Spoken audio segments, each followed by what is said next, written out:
ఏమండి అయిందా? త్వరగా రండి తిందాము. వస్తున్నానే. బా ఎంతసేపు ఇంకా వస్తున్నారా?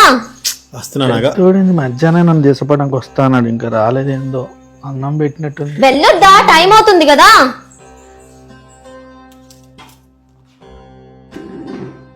నానా నువ్వు కూడా అన్నానికి వస్తున్నారా? అదేంటి మామయ్య ఈ పూట కూడా ఇక్కడే తింటారా? అవును. అయినా మన వంతు నిన్నటితోనే అయిపోయింది. మీ అన్నయ్య పొద్దున్నే వచ్చి తీసుకెళ్ళాలి కదా. ఆయనేమో రాలేదు. మధ్యాహ్నం కూడా నేనే వండి పెట్టాను. అయినా అది అప్పుడే అరిగి ఉండదులేండి. ముందే చెప్తే ఒక పిరికెడు బియ్యం ఎక్కువ వేసి వండేదాన్ని కదా. మన వరకే వండాను, తినండి.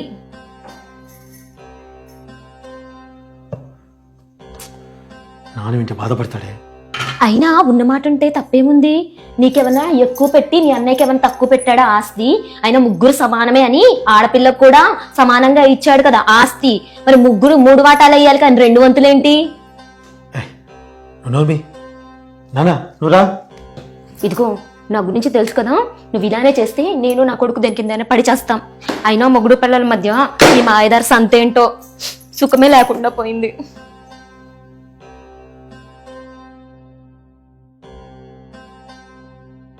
పిచ్చి కాకపోతే ఆయనకి ఏమైనా సిగ్గు సరం లేదా ఏంటి?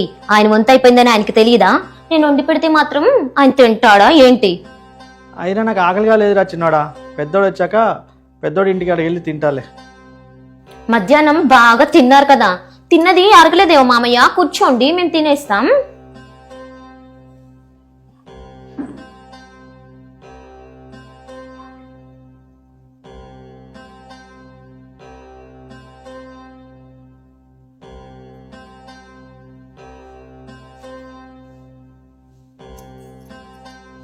కొంచెం పెట్టుకోండి. చాలే. పప్పు పెట్టినా? పప్పు తినండి, చాలా బాగుంది. ఏదో ఒకటి పెట్టు. కొంచెం ఇది కూడా టేస్ట్ చేయండి, బాగా చేశాను. అదేంటి అన్నం చాలా ఉందిగా. అసలే 25,000 పెట్టి కుక్క పిల్లని కొన్నాం, దానికి పెట్టొద్దా ఏంటి? అసలే అది సన్నగా చిక్కిపోతుందండి. ఈ మధ్య ఏం తినట్లేదు.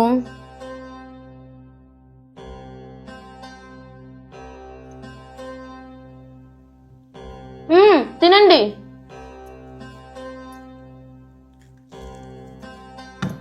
కడుపు నిండిపోయింది.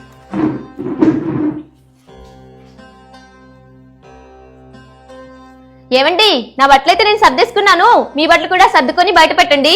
మామయ్య మీరేంటి ఇంకా షర్ట్ మార్చుకోలేదు? అసలే పండక్కి మా నాన్న పిలిచారు, నేను వెళ్ళాలి కదా. టైం అవుతుంది, వెళ్ళి బట్టలు మార్చుకోండి. అలాగే అమ్మా. పద నాన్న.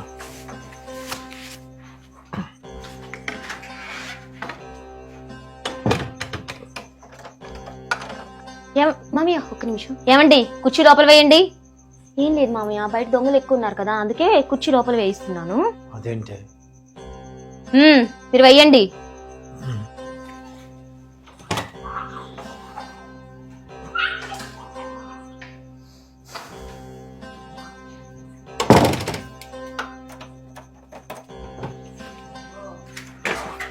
ఇగో నాన్న. ఒక నిమిషం. కాదు మామయ్య, నేను కానీ ఈయన కానీ మళ్ళీ వస్తే ఇబ్బంది అవుతుంది కదా. తాళం ఒకటే ఉంది, ఇంకోటి ఉంటే ఖచ్చితంగా మీకే ఇచ్చేదాన్ని. పర్లేదమ్మా, ఇక్కడ కూర్చుంటాలే. వెళ్ళొస్తా. వెళ్ళండి.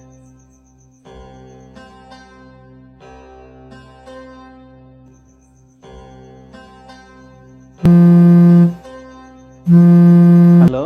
హలో నాన్న, నేను. అమ్మా అన్నం తిన్నారా?